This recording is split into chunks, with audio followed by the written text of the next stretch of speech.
En manchette ce soir, Hydro-Québec pourrait mettre fin à son contrat avec l'usine RYAM. La fermeture temporaire de l'usine au Témiscamingue en serait la cause. Lac-Simon perd provisoirement sa seule épicerie. On a un déficit cumulatif de plus d'1 million. Il y a certains éléments des états financiers qui n'ont pas été produits encore pour l'année 2022. Et des safe spaces pour sécuriser davantage les festivals de la région. On va être un point de rencontre pour soit de la détresse parce que je me sens en danger, je me sens suivie. J'ai l'impression qu'on a mis quelque chose dans mon verre.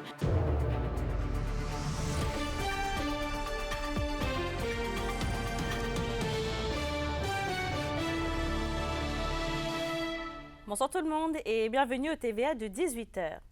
On a du nouveau dans le dossier de RYAM au Témiscamingue.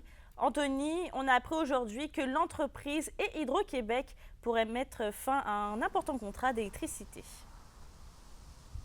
Oui, écoutez, Mélissa, là, on parle d'un contrat de cogénération d'énergie qui relie les deux entreprises là, pour une durée de 25 ans, soit environ jusqu'à 2037. Et c'est près de 50 mégawatts d'électricité qui étaient fournis par l'entreprise à la Société d'État pour son fonctionnement. C'est donc la fermeture qui est annoncée pour le 2 juillet prochain qui serait à l'origine justement de cette potentielle rupture de contrat entre les deux entreprises. C'est que puisque le surplus d'énergie qui est généré par des résidus de biomasse qui alimentent un système de chaudière et de turbines électriques, donc plus de production, oui, Mélissa, plus d'énergie. Donc, Hydro-Québec se veut toutefois rassurante au vu de la situation puisque la plupart de l'énergie qui était produite par l'entreprise était utilisée par l'entreprise elle-même. Donc, j'ai pu m'entretenir aujourd'hui avec Arnaud Varolin, là, qui est responsable d'Hydro-Québec niveau médiatique. Et il me dit en fait là, que les impacts sur la communauté du Témiscamingue pourraient être minimes. Je vous laisse d'ailleurs l'écouter à ce sujet.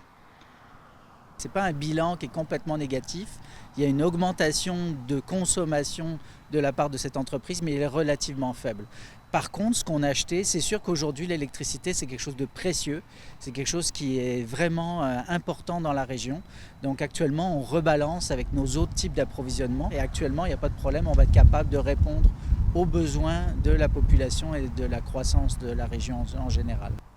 Et Anthony, quels sont les retours de l'entreprise RYAM à ce sujet? Bien, écoutez, j'ai pu m'entretenir avec la section locale de RYAM et on nous dit ne pas être nécessairement au fait de toutes les discussions qui se passent présentement. Toutefois, du côté d'Hydro-Québec, on nous assure vouloir poursuivre le contrat avec l'entreprise. Toutefois, c'est le côté incertain là, au vu de la fermeture temporaire qu'on annonce. Puisqu'il faut le rappeler, la fermeture est annoncée pour le 2 juillet, mais Québec et la préfète du Témiscamingue aimeraient qu'elle soit repoussée jusqu'en septembre de cette année. Donc, évidemment, comme c'est incertain, on ne sait pas exactement dans quelle eau danser pour la suite des choses. Je vous laisse écouter à ce sujet M. Arnaud Varolin. On sait qu'il y a des projets, une volonté de peut-être relancer cette usine-là. Alors si on relance cette usine-là, est-ce qu'on va relancer la cogénération aussi, qui est une source quand même intéressante à la fois de revenus, mais c'est des choses qu'on ne sait pas. La situation est changeante, on travaille avec le promoteur, on va regarder les différentes options, puis on va s'adapter. Nous, notre responsabilité, c'est de fournir de l'électricité à nos clients. Et c'est ce qu'on va continuer de faire. Donc, évidemment, on a pu le voir, Mélissa, au courant des dernières semaines, le dossier évolue rapidement. Donc, on reste au fait de la situation là, pour vous à la maison. Ouais, c'est sûr. Merci, Anthony. Le marché bonichois dans la communauté de Lac-Simon va demeurer fermé pour une durée indéterminée. Et d'après le Conseil de la Nation Anishinaabe, le commerce aurait fait face à plusieurs problèmes. Entrevue d'Yvon Moreau. Sur le Vèvre, malgré la présence de quelques dépanneurs là, dans et autour de la communauté, vous êtes privé du seul épicerie actuellement dans la communauté. Il y avait un abcès à crever. Il y a des situations qui étaient néfastes pour la bonne gestion. Puis on a décidé de procéder à une fermeture temporaire. On est complètement au début. L'annonce a été faite ce matin à 9h. Puis la communauté va être consultée prochainement dans une assemblée générale spéciale. On sait déjà qu'il y a plusieurs irrégularités là, qui sévissaient dans le commerce. On a un déficit cumulatif de plus d'1 million. Il y a certains éléments des états financiers qui n'ont pas été produits encore pour l'année 2022. Le conseil d'administration du Bonichois est déficiente.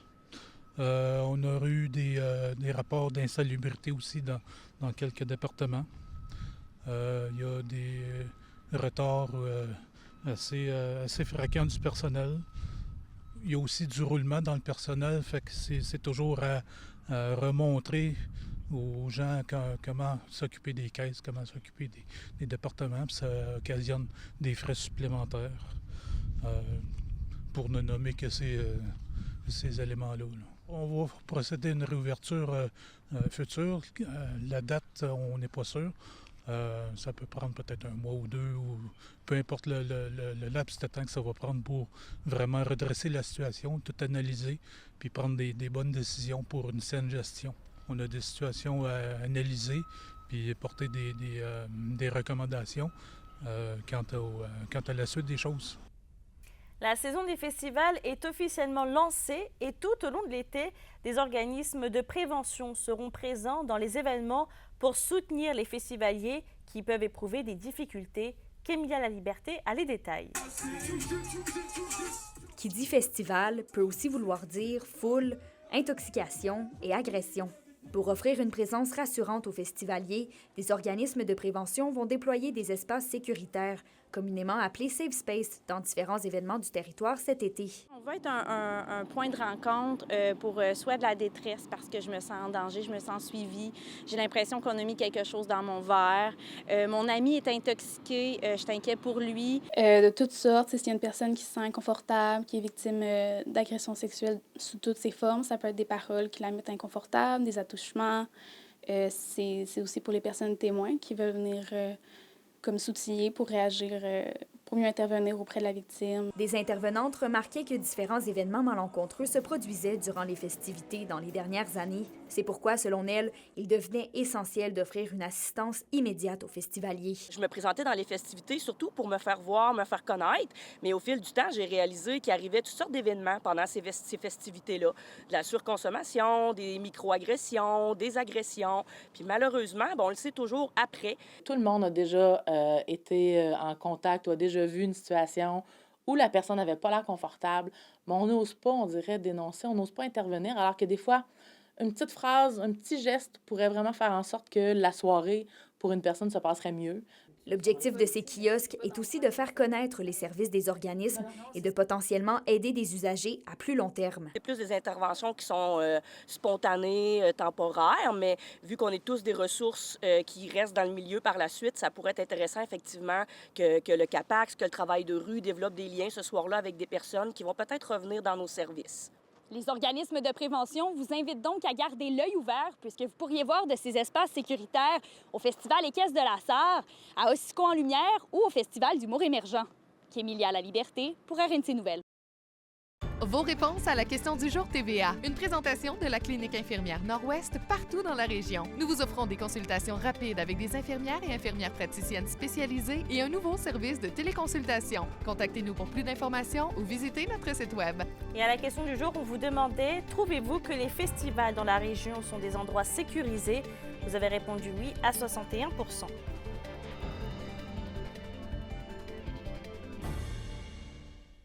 Le Conseil régional de l'environnement de l'Abitibi-Témiscamingue présentait cet après-midi sa 6e station de lavage d'embarcation. Le projet a pour but de lutter contre les espèces aquatiques envahissantes dans le but de protéger les faunes aquatiques. Reportage d'Alexis Dumont. Une 6e station de lavage d'embarcation voit le jour dans la région et c'est un projet important pour aider à lutter contre les espèces aquatiques envahissantes. Actuellement, on est à la 6e installation de station de lavage ici à la pourvoirie du lac Fayon.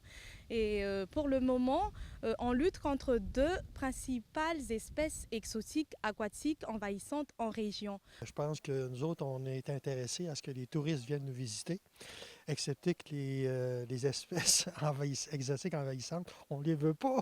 Et donc, si on veut les éliminer, bien, je pense qu'il faut faire beaucoup de prévention. On a beaucoup de lacs ici en Abitibi-Témiscamingue. Fait qu'on est très fiers de s'associer avec le CREAT, le Conseil régional de l'environnement, pour permettre de protéger l'ensemble de nos lacs sur notre grand territoire. Les différentes stations de nettoyage permettront d'aider à contrer le problème d'espèces envahissantes et de minimiser ses effets négatifs.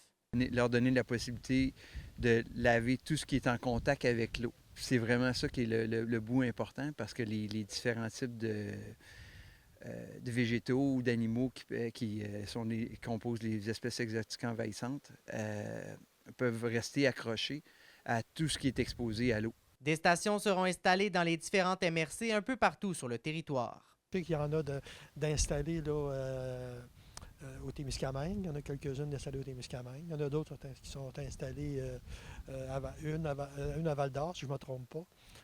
Puis là, à ce moment-là, aujourd'hui, on est au Lac-Fayon. Puis je sais qu'après ça, on va à Amos. Puis il va y avoir, en Abitibi-Ouest, il va en avoir d'installés également. Si tout se passe comme prévu, l'ensemble des 15 stations de lavage d'embarcation seront tous installées d'ici décembre 2025. Alexis Dumont, RNC Nouvelles, Sainte-Terre. Avec les précipitations prévues, les feux à ciel ouvert à proximité des forêts sont de nouveau permis en Abitibi-Témiscamingue. L'interdiction en vigueur depuis le 4 juin a été levée depuis samedi dernier pour la région. Et on rappelle que la Sopfeu et le ministère des Ressources naturelles et des Forêts avaient pris cette décision pour prévenir les incendies dans un contexte de risque élevé.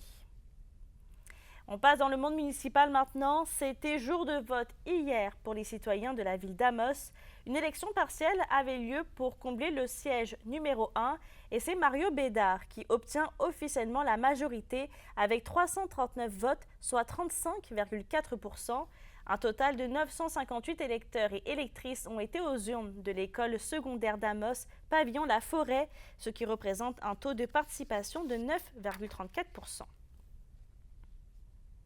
Dans un autre dossier, le Centre Amitié autochtone de Val-d'Or a dévoilé ce matin la programmation de la Journée nationale des peuples autochtones. La population est conviée nouvellement cette année à la place Annie-Coegal de Val-d'Or. Félix Blaquière nous en dit davantage. C'est nul autre que l'auteur, compositeur et interprète Richard Séguin qui convie le public à la Journée nationale des peuples autochtones organisée par le Centre d'amitié autochtone de Val-d'Or le 22 juin prochain. Abitibi, Haricana, Tenojibis, Témiscamingue, Nottawa, Chicobé, Kekeko, Kipawa, Obaska.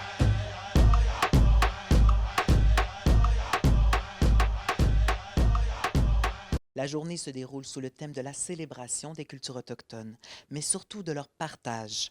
Cette journée s'inscrit dans le processus de réconciliation entre les Premières Nations et les Allochtones, comme l'évoque la directrice générale du Centre Amitié autochtone de Val-d'Or.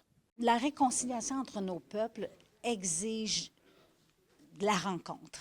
Et donc, c'est par des gestes comme un événement comme celui dont on convie la population qu'on peut marcher vers cette réconciliation. Le Centre d'amitié autochtone de Val-d'Or a aussi annoncé la tenue du gala Mémégwachi le 12 juin prochain. L'événement célèbre la persévérance et la réussite scolaire des étudiants autochtones. Mémégwachi de l'Anishinaabe se traduit par papillon en français. La récipiendaire 2023 de la mention d'honneur au cœur de cette soirée explique la portée de ce prix. La symbolique de Mémégwachi, ça signifie, mais ça représente un peu l'élève dans son cocon pendant son parcours académique, puis qui se développe en papillon, puis qui vole de ses propres ailes après. Le 22 juin prochain, de 13h à 16h30, les participants sont invités à découvrir un circuit d'artisans, à écouter des performances musicales et à déguster de la nourriture traditionnelle. Félix Blaquière, RNC Nouvelles, Val-d'Or.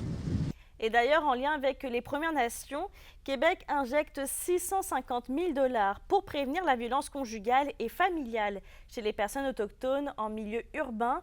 Et dans la région, c'est justement le Centre d'amitié autochtone de Val-d'Or qui pourrait recevoir sa part du gâteau et ainsi financer une clinique légale venant en aide aux victimes de violences conjugales ou familiales. Et l'investissement est dans le cadre de la deuxième phase d'une démarche initiée par le regroupement des centres d'amitié autochtones du Québec. C'est la mise en place d'une clinique en justice communautaire autochtone. On a déjà une base de services avec des services conseils, avocates, compréhension des droits des gens, accompagnement à la cour et donc à travers un financement supplémentaire de Conditions féminines Canada qui transite vers notre association provinciale, mais ce sera une opportunité d'ajouter un financement pour bonifier ces services. L'indice boursier minier au TVA Nouvelle 18h est une présentation de GFM Groupe Financier. Dirigeants d'entreprises et particuliers, fiez-vous aux experts de GFM pour vos placements, assurances de personnes et assurances collectives. Car pour vous, ils vont au-delà de la finance. Voyez dans un instant combien de personnes ont participé à Fierté Val-d'Or la fin de semaine dernière. Plusieurs spectacles et activités ont eu lieu.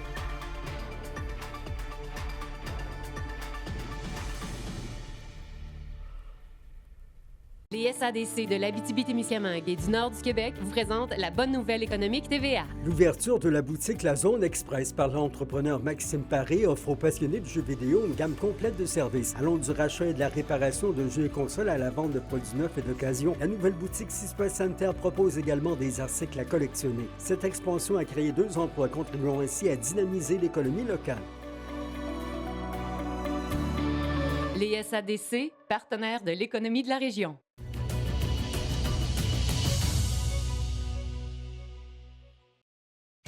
La chronique culturelle vous est présentée par Bruno et Jasmin Leclerc, denturologistes. Des cliniques à la fine pointe de la technologie pour vous servir à Lassar et à Amos.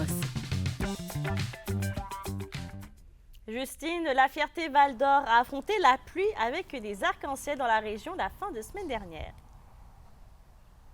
C'est environ 2500 personnes qui ont participé aux différentes activités et spectacles de cette 5e édition de la Fierté. Rappelons-nous qu'il y avait plusieurs spectacles comme Des Dragues en or, qui était une production de Rita Baga, ou sinon Jimmy Moore présente Madonna.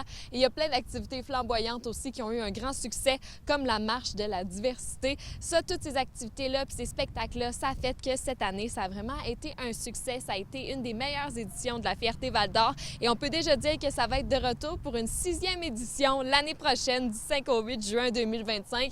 La présidente de Fierté Val-d'Or, Maryse Ouellette, n'aurait pas pu demander mieux après ce super beau week-end à célébrer la fierté. Je pense que sur les 4 jours, ça a été grandiose. Écoute, avec les spectacles qu'on avait cette année, les gens n'arrêtaient pas. Ils en parlaient encore le lendemain des spectacles et tout ça. Et puis, écoute, les artistes qu'on a eus, c'était vraiment super, fabuleux, des très beaux spectacles. Vraiment, écoutez, tout le monde était content sur le terrain. Cette année, on a eu beaucoup de commentaires de gens aussi que ça faisait leur première fois qu'ils venaient à notre festival. Puis, écoute, ils trouvaient ça super, la scène et tout ça. C'est l'ambiance qu'il y avait aussi, tu sais. Tout le monde était inclus à notre festival, peu importe, là, comme je le disais. C'est ça. On avait beaucoup d'alliés encore cette année, puis on espère en ramener encore beaucoup l'année prochaine. Et Justine, la popularité du premier One Woman Show de l'humoriste Ève Côté se fait ressentir dans la région. Ça vient nous présenter en septembre prochain son spectacle Ève Côté, Côté Ève dans plusieurs villes de l'Abitibi-Témiscamingue. Les billets de ces spectacles à Val-d'Or et Lassar ne sont pas encore en vente, mais par contre, à Rouyn-Noranda, Amos et Ville-Marie, les billets partent comme des petits pains chauds. Là. Il n'en reste pas beaucoup, tellement que ça a été populaire. Le Rift de Ville-Marie a ajouté une supplémentaire le 28 septembre prochain. Si vous n'avez pas réussi à avoir des billets, là, ben c'est ce mercredi à midi que vous allez être capable de vous en procurer. On va faire un retour après la pause du repêchage de la LHMQ 2024 à Moncton. Qu'en est-il des foreurs ou encore des Huskies? On se retrouve dans un instant.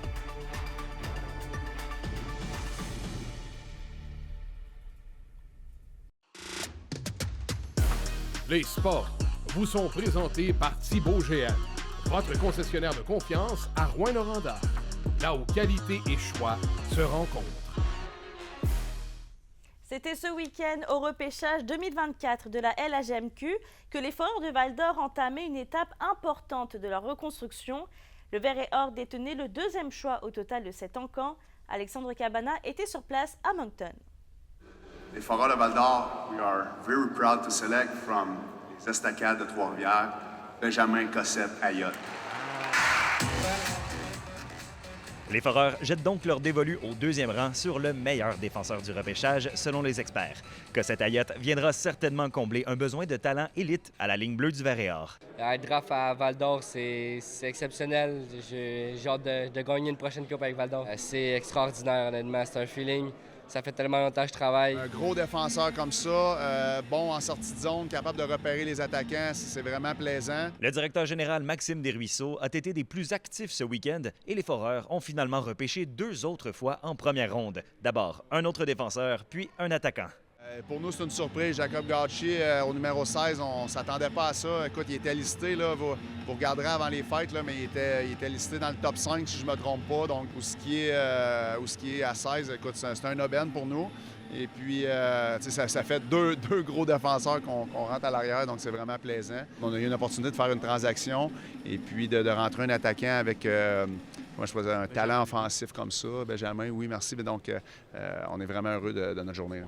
Et pour ce qui est du tout premier choix de l'Encan, c'est Maddox Dagenet qui a été le choix des Remparts de Québec et qui suit donc les pas de son père, Pierre Dagenet. L'ancien des Huskies et des Canadiens de Montréal avait lui aussi été le tout premier appelé en 1995. Et les Huskies ont quant à eux poursuivi leur vente de feu des joueurs de 19 et 20 ans en échangeant le vétéran Louis-Philippe Fontaine aux Cataractes en pleine séance. La meute ne parlait qu'en 3e ronde du repêchage et c'est au 72e rang que les Huskies ont sélectionné le tout premier joueur issu des Forestiers d'Amos à entendre son nom, l'attaquant Jérémy Jarret. C'est exceptionnel. Je suis fier. Je peux pas décrire les sentiments. Être repêché par une équipe de l'Abitibi, je peux pas demander mieux. Voici donc qui met fin à cette édition 2024 du repêchage de la Ligue junior maritime Québec. Une édition qui aura certainement été marquée par une dégaine exceptionnelle du directeur général des Foreurs de Val-d'Or, Maxime Desruisseaux, lui qui aura certainement laissé sa marque ici à Moncton. Alexandre Cabana, RNC Nouvelles, à Moncton, au Nouveau-Brunswick. La météo, une présentation de Nicole Auto de la Sarre, la capitale du pick-up. Vous y trouverez toujours le meilleur choix, toujours le meilleur prix. À la météo Justine, le froid d'aujourd'hui ne sera pas de retour demain. Ben oui, puis une chance, là, parce qu'aujourd'hui, j'ai grelotté toute la journée. J'ai mes 2 laines sur le dos pour tenter d'être un petit peu confortable. Mais là, inquiétez-vous pas, il nous reste juste quelques heures à endurer ce froid-là parce que demain, il va faire super beau. Mais pour ce soir et cette nuit en Abitibi, ça va être généralement nuageux avec un minimum de 2 et même un risque de gel. Et pour le Témiscamingue, un minimum de 4. Demain, on va être bien là, partout en région. Ça va être ensoleillé avec un maximum de 22.